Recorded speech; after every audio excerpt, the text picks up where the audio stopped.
Dia 7 de setembro é mais do que um feriado. Dia 7 de setembro é comemorada a independência do Brasil. O dia em que homens corajosos disseram basta, independência ou morte, porque a nossa liberdade vale mais do que as nossas vidas. E olha, guerras não são bonitas. Vários perderam suas vidas no trajeto de independência, de liberdade. Mas a morte não foi em vão. Esses grandes homens entraram para a história como os mais bravos, como os heróis da pátria. E não, eu não tô te pedindo para você dar a sua vida pela nossa liberdade. Eu não tô te pedindo para que você seja a tropa de choque, muito menos que esteja à frente dessa luta. Nós, povo, já fizemos isso. Muitos foram presos, centenas censurados, dezenas foram pro exílio e uma maioria segue silenciosa porque o medo é real. E eu tenho total consciência disso. Dia 7 de setembro eu vou lá na Paulista, mas eu não vou como soldado. Eu vou lá como general para cobrar a tropa. Senadores brasileiros, agora é com vocês. Eu estava assistindo a entrevista do Marçal no Roda Viva e ele disse: galera, vocês acham que o impeachment é um processo jurídico? Mas não é. Ele é político-jurídico. O movimento contra a Dilma começou em 2013. Tivemos então a Copa das Confederações em 2014, onde ela foi vaiada para que o país inteiro assistisse. E apesar de mega manifestações naquele ano, ela acabou sendo reeleita. Mas em 2015, voltamos às manifestações até que em 2016 não dava mais. O Brasil se juntou, se uniu para a única pauta que deveria ser discutida: o impeachment da Dilma. E era o povo que estava à frente desse processo? Não, eram os parlamentares. Então o povo foi para a rua, sob as revelações da Lava Jato, com a garganta entalada a gritar: fora Dilma! A multidão era tamanha que assustou. E não, ninguém estava ali com medo do povo se rebelar. Os parlamentares ficaram com o único medo que eles realmente possuem: perder o seu voto. Política se tornou a profissão para muitos. Em período eleitoral, eles aparecem como se fossem seus amigos, pedem seu apoio, juram que congregam das mesmas coisas que você. Eles dizem que vão te representar, que farão seu voto valer a pena, que ele vai ser a sua voz. Depois eles somem. E sim, eu assisto isso bem de perto. Mas, pressionados pelo povo, que foi às ruas cobrá-los para que escutassem suas vozes, para cobrar o voto dado sob a ameaça de nunca mais eu voto em você, eles cederam. O processo de impeachment da Dilma foi aberto e o clima no Brasil era quase de Copa do Mundo. Vocês se lembram? Assistíamos às sessões do Congresso como se fosse uma partida do nosso time de coração. E na verdade era. Era pelo Brasil, o nosso Brasil, que dentre outras mil, és tu, Brasil, ó pátria amada. Nós não ficamos cobrando a Dilma para que ela saísse. Nós esfregamos os escândalos na cara dos senadores e gritamos tão alto que não tinha outra opção. Até quem era governista votou pelo impeachment da Dilma, algo que muitos diziam ser impossível. Expomos a cara de um por um. Naquela nós vencemos. Não porque emparedamos a Dilma, mas porque atuamos como chefes de nossos parlamentares. Ou você me escuta ou você tá fora. Ai, eles amam aqueles empregos.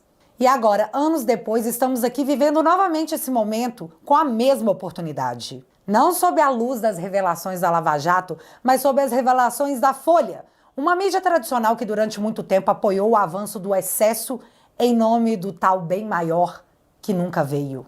Em algum momento era inegável que todo estado de exceção não era para salvar a democracia. Afinal, como você salva a democracia deixando de lado o livro que a rege? A Constituição. Sim, a Folha, que tantas vezes acariciou o totalitarismo, agora nos mostra em suas matérias. Isso não tem nada a ver com salvar a democracia. Se trata apenas de concentração de poder. E o problema é que deu certo. O poder foi muito concentrado, emanado por aqueles que deveriam ser os primeiros a impedir o seu avanço: a mídia brasileira. O acúmulo de poder sem limites nos trouxe aquilo que, de tão abominável, foi retratado em diversas canções: afasta de mim esse cálice. Temos um Brasil em 2024 sob a perspectiva agora mundial de censura. Como eu disse, hoje não temos a Lava Jato. Hoje as revelações vêm da Vaza Toga. Tá na boca do povo, na padaria, no posto de gasolina, no barzinho e nos almoços de domingo em família. O poder ficou concentrado demais, grande demais. E nessa, não dá pro povo ser a tropa de choque. O povo não tem superpoderes. É necessário que voltemos a 2016, onde o povo foi à rua exigir que aqueles que dispunham das armas, que lutassem. E aqui eu tô falando da Constituição brasileira. O legislador, quando a criou, imaginou que a harmonia entre os poderes aconteceria quando um vigiasse o outro. Legislativo vigia o executivo, que vigia o judiciário, que vigia o legislativo. Seria literalmente um cuidando da vida do outro. Porém, o que assistimos nos últimos anos foi um poder dando a palavra final. Foi um poder sobressaindo sobre os outros demais e demorou muito tempo para que a sociedade brasileira entendesse o que estava acontecendo. O porquê a reação não vinha, segundo determina a Constituição. A casa idealizada pelo Constituinte para ser o contrapeso à Suprema Corte é o Senado. É de lá que devem vir os votos suficientes tanto para a abertura de impeachment de um ministro como, de fato, o seu afastamento. Mas tem um problema. É esse mesmo Supremo que investiga os senadores. Muitos com processos até o pescoço parados em supremas gavetas. Aí a população enxergou o que foi chamado de infinito da impunidade. Eu não mexo com você, você não mexe comigo. O tempo foi passando e fomos enxergando isso cada vez mais claro. Porém, nos calamos. Por medo, não mais. A Constituição brasileira deixa isso muito claro. Essa luta não é do povo brasileiro. Essa luta é sua, Senado da República. O povo é apenas o seu chefe que vai verificar a qualidade do seu trabalho. E é isso que eu vou fazer na Paulista. Eu vou dar uma carta de advertência aos meus senadores.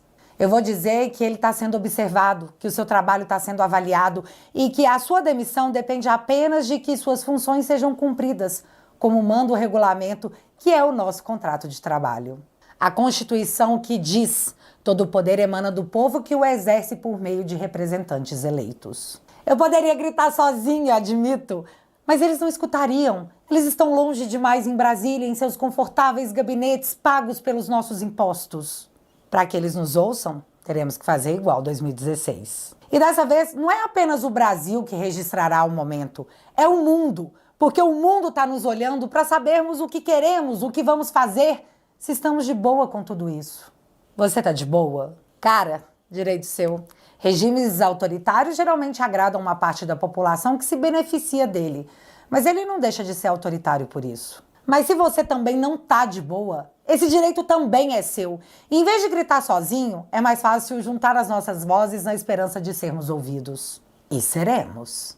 Novamente deixarei claro, essa briga não é nossa, não é do povo. O povo já fez demais, já sofreu demais. Essa briga é daqueles que a Constituição permite brigar. E eu vou só como a chefe que vai estar cobrando mais do que produtividade. Eu vou como eleitora que depositou o voto esperando ter a minha voz ouvida através do meu representante eleito. Se der certo, ótimo. Teremos o verdadeiro espetáculo da democracia em andamento. Se não der, o aviso prévio de 2026 terá sido entregue. E não haverá espaço para apelações ou promessas de que eu vou melhorar. Dia 7 de setembro a foto é pro mundo. Mas mais que isso, a foto é para a história. E se você for, nos vemos lá. Porque no próximo dia 9 nós vamos apresentar o pedido de impeachment do ministro Alexandre de Moraes. Isso aqui não é fla-flu, não é Lula, Bolsonaro, não é direita ou esquerda. Diz respeito, sim, ao artigo 220 da Constituição Federal, que garante a liberdade de expressão por qualquer meio.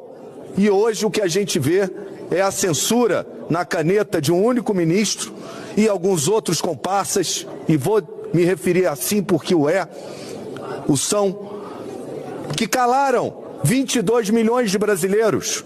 Como pode, num país onde deve prezar pela segurança jurídica e o devido processo legal, autorizar, ao contrário de jurisprudência mansa e pacífica do STJ, que citações e intimações sejam feitas por rede social? Isso já foi definido pelo STJ.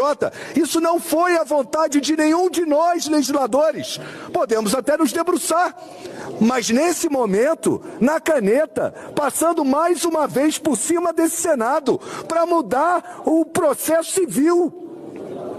Isso é inadmissível, porque isso tem consequências em outros processos de natureza trabalhista e civil e tantos outros. Quer dizer que agora nós vamos adotar a intimação, citação por rede social. Então, um acionista da Petrobras, a Petrobras vai responder por ele, ou de uma outra empresa que não é grupo econômico?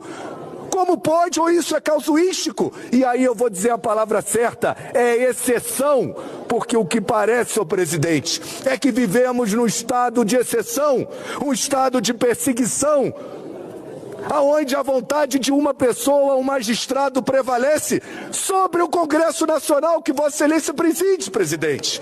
É violação ao direito de manifestação, é violação ao devido processo legal. Isso é um gesto para fora do Brasil horroroso. Por quê? Porque não há lei, não há Congresso. O que é uma pessoa que numa canetada derruba um negócio? Senhor presidente, eu não posso acreditar que Vossa Excelência, e eu já ouvi de pessoas, seja o avalista do ministro Alexandre de Moraes. Não posso acreditar nisso, porque se ele faz, é porque ele sabe que alguém aqui está segurando. E a pessoa que pode sentar em cima, não dar andamento, é Vossa Excelência. Então, pedir para me dirigir a Vossa Excelência com toda honestidade e franqueza e com todo o respeito que tenho. Não seja o avalista disso, porque o povo mineiro não vai perdoá-lo. A história não vai perdoá-lo. E nós apresentaremos dia 9 o pedido de impeachment, recolheremos as assinaturas e vamos pressionar, sim, Vossa Excelência, a quem cabe, como presidente da mesa do Senado, convocar a mesa e dar impulso ao processo, seja qual for o seu resultado final. Dito tudo isso, deixa eu te contar um novo episódio da Vaza Toga. Mensagens mostram ordem de Moraes para endurecer contra o Twitter e início de atrito com Elon Musk. Após a plataforma informar regras sobre moderação, o ministro mandou preparar, veja bem galera, preparar relatórios e indicou que aplicaria sanções sob pena de multa. Em 2022, o Tribunal Superior Eleitoral, o TSE, firmou um acordo com as plataformas. E a intenção era impedir que mentiras e difamações sobre os candidatos circulassem nas redes e atrapalhassem o processo eleitoral. O TSE entendia que haveria uma urgência na retirada de conteúdos contra os candidatos e que, se fosse fazer isso via medidas judiciais estabelecidas pela Constituição, a parada ia demorar demais. E um vídeo dizendo que o Dilma é beste de ditadores como Maduro e Ortega poderia chegar muito rápido nos grupos de zap das famílias. Então, o ideal seria firmar essa cooperação para decisões a jato. Emitiu, cumpriu, sem reclamações. É para salvar a democracia. E de fato isso aconteceu. Durante o período eleitoral, centenas de postagens eram removidas a partir de uma decisão expressa. As plataformas cumpriram à risca tudo que chegava em seus escritórios. Mas no tempo da matéria, março de 2023, 5 meses após o fim das eleições, o cenário era outro. Uma publicação no Twitter disse o seguinte, abre aspas, foi o Tribunal Internacional. O Mula Xandão e esse governo usurpador estão sendo acusados de crimes contra a humanidade, prisões ilegais, tortura, campos de concentração, mortes e etc. Dizia o trecho da postagem, fecha aspas. A partir dessa postagem foi iniciada uma discussão sobre o que fazer e como fazer. O juiz auxiliar de Alexandre, seu Marco Antônio, envia no grupo de conversa solicitando contato com o Twitter para que, abre aspas, se faça uma análise de postagens dessa natureza. Fecha aspas. Não entendi qual era a natureza da postagem, mas o senhor Frederico Alvim, um servidor, respondeu à mensagem dizendo que falaria com a plataforma e perguntando, abre aspas, para o Alvim. A ideia seria aumentar um pouquinho o escopo da parceria para que questões como essa possam ser enviadas pelo sistema de alertas, obtendo tratamento? Fecha aspas. E ele segue deixando mais claro no outro trecho. Aspas de novo para o servidor Alvim. Acho que reivindicar uma alteração formal da política seria muito demorado e dificultoso, porque dependeria da boa vontade do time global, agora subordinado ao Elon Musk. Creio que a saída mais fácil seria pedir uma calibração da interpretação da política já existente. Fecha aspas com a minha cara de assustada para esse trecho. Gente, se você não entendeu, deixa eu traduzir o que ele está falando. Devo pedir para o Twitter dar uma forçada de barra na nossa parceria para que a derrubada de conteúdos como esse possam ser feitas a partir do nosso órgão de enfrentamento à desinformação sem o devido processo legal, já que as eleições acabaram? Só vai ser difícil porque agora quem tá lá é o Elon Musk, né? Após essa conversa, o Alvim informou que havia conseguido uma reunião com o povo do Twitter para levar a forçada de barra na interpretação adiante. E expôs o que ia propor pro povo do Twitter. E, cara, é chocante. Abre aspas. Vou tentar nessa ordem de preferência. 1. Que removam o conteúdo e se comprometam a remover outros semelhantes sempre que acionarmos pelo sistema de alertas. 2. Que ao menos removam esse imediatamente, enquanto discutimos ajustes nas políticas numa reunião com o senhor. Fecha aspas para o Alvin, que ouviu do juiz auxiliar do Alexandre o seguinte. Perfeito.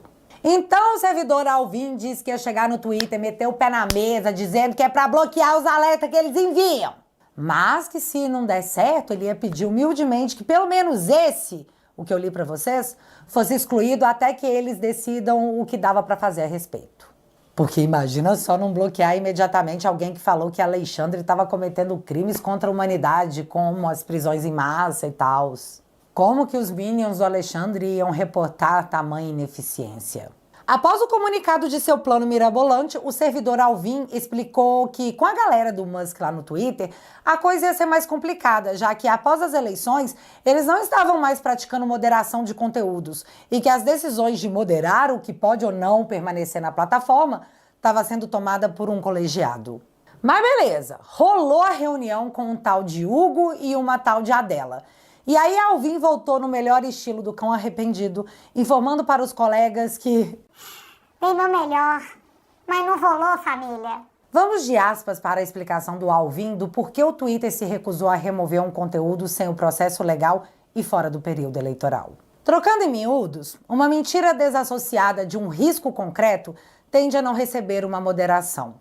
A moderação só ocorre quando houver discursos violentos, discurso de ódio e cogitação de alguma espécie mais palpável de dano.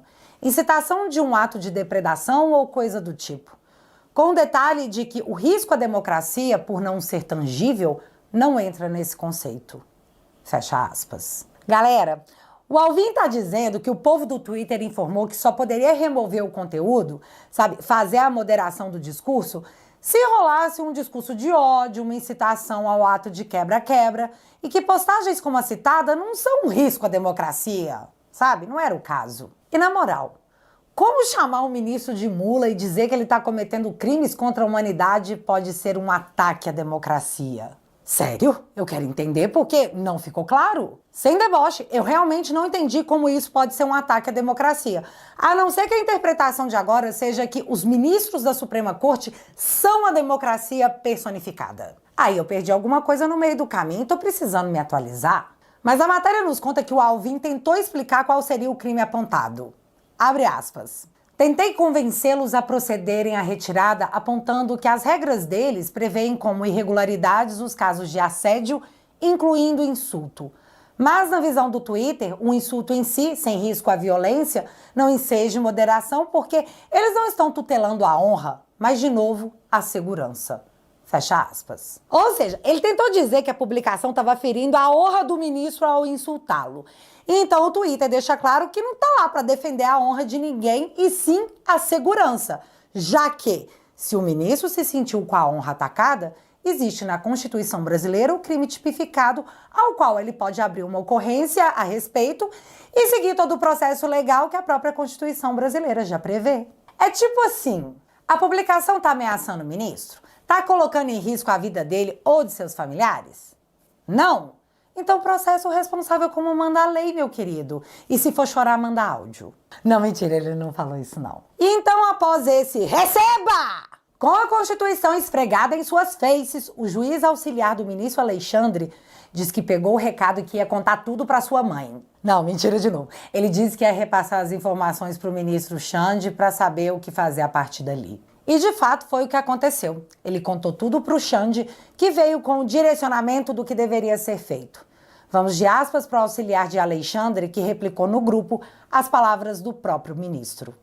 Abre aspas. Então vamos endurecer com eles. Prepare relatórios em relação a esse caso e mande para o inquérito das fake. Vou mandar tirar sob pena de multa. Fecho aspas para as palavras do ministro e eu abro para as palavras de seu auxiliar, Marco Antônio, que disse: resolvido, vamos caprichar no relatório para esse fim. Fecha aspas. Bora trabalhar, rapaziada! nada. Gente, vocês entenderam o que aconteceu aqui? O povo do Twitter mandou cumprir o devido processo legal. Então, Alexandre disse para os Minions fazerem um relatório sobre esse caso específico, jogarem no inquérito das fake news, que Alexandre, como relator, vai julgar e determinar a remoção do conteúdo, ameaçando o Twitter com uma multa caso não obedeçam. Só faltou no final um cola comigo que você brilha. E o mais louco é que eles fazem tudo isso em defesa do Estado Democrático de Direito. Estado Democrático de Direito. Não vai seguir minhas ordens excepcionais? Vai me mandar seguir a lei? Eu sou a lei, rapá. Tome uma multa. Foi o que eu entendi. Procurado, tanto o ministro Alexandre quanto o STF não quiseram se manifestar. Aí eu me pergunto, se manifestar para falar o quê?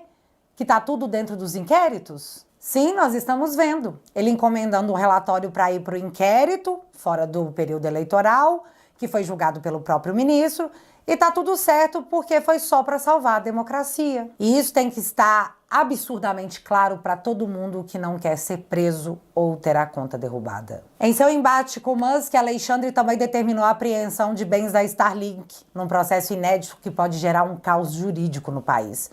Porque uma empresa sem relação com a outra pode ser punida? Já conversamos sobre isso no último vídeo. Novamente, devido à preocupação com a segurança e integridade de seus funcionários, a SpaceX retirou os funcionários do Brasil e desencorajou viagens para cá, enquanto Elon Musk batalha na justiça pelo Twitter. No Wall Street Journal, galera! O Brasil tá muito famoso. E no meio disso, Elon Musk voltou ao Twitter nessa quinta-feira para refrisar o que ele já tinha dito. Abre aspas. Seus dias no poder estão contados. Uma vez fora do poder, ele enfrentará as penalidades por seus muitos crimes sob a lei brasileira. Fecha aspas. Ah, e deixa eu só avisar que eu recebi o print dessa postagem pelo WhatsApp, porque eu ainda não tenho um correspondente internacional para fazer postagens para o povo brasileiro igual à mídia tradicional. E é muita loucura analisar isso, porque a CNN, a Folha, o Poder 360, todos dizendo que estão usando uma pessoa de fora do Brasil para postar informações e notícias para o povo brasileiro. Como que uma situação dessas pode ser em nome da democracia? Sério, eu tenho muita dificuldade de entender. Durante anos estamos nós aqui pedindo apenas o devido processo legal. E agora que a Deolane foi presa por suspeita de organização criminosa e lavagem de dinheiro, de muito, muito, muito dinheiro, Nelly Pifeto me aparece para dizer que espera que ela tenha o devido processo legal. A dona Aldagisa, de 64 anos, foi condenada a 14 anos de prisão por ter estado no 8 de janeiro. E nesse momento, em profunda depressão, ela corre o risco de atentar contra a própria vida. 14 anos, Pacheco! Uma senhora de 64 anos! Isso não te sensibiliza? O senhor acha que isso é certo? Mas para Deolane, que super fez o L, tadinha, espero que ela tenha o devido processo legal, viu? Tudo de bom. Mas claro que isso, nem desenhando. E galera, mesmo que você não vá no 7 de setembro, de casa, você pode ser o chefe e observar se o seu senador tá te representando no votosenadores.com.br. Lá você acompanha a posição do seu representante e como ele é seu funcionário, cobre-o. O único medo que eles têm é o da sua rejeição. Só não se esqueça disso. E já que você ficou até aqui, não custa ficar mais 40 segundos, né? Galera, ninguém jamais, sem o uso da força e destruição da liberdade, conseguirá parar o movimento que começou em 2018. Ou talvez até antes. Nós estamos lutando porque existe uma herança mais importante do que dinheiro a ser deixada para nossos filhos e netos. E é por causa deles que a gente precisa se envolver com a mudança cultural que está acontecendo no Brasil. Recentemente eu comecei um quadro novo chamado Te Barbarizei. E tudo que eu quero é bater aquele papo legal com você sobre a democracia tupiniquense, que atualmente é quase uma brazuela. Os episódios do Te Barbarizei são exclusivos para os membros da família. Então, se você quiser ficar atualizado com as coisas que rolam na política, toque no link que está fixado no primeiro comentário e entre para a família Te Atualizei.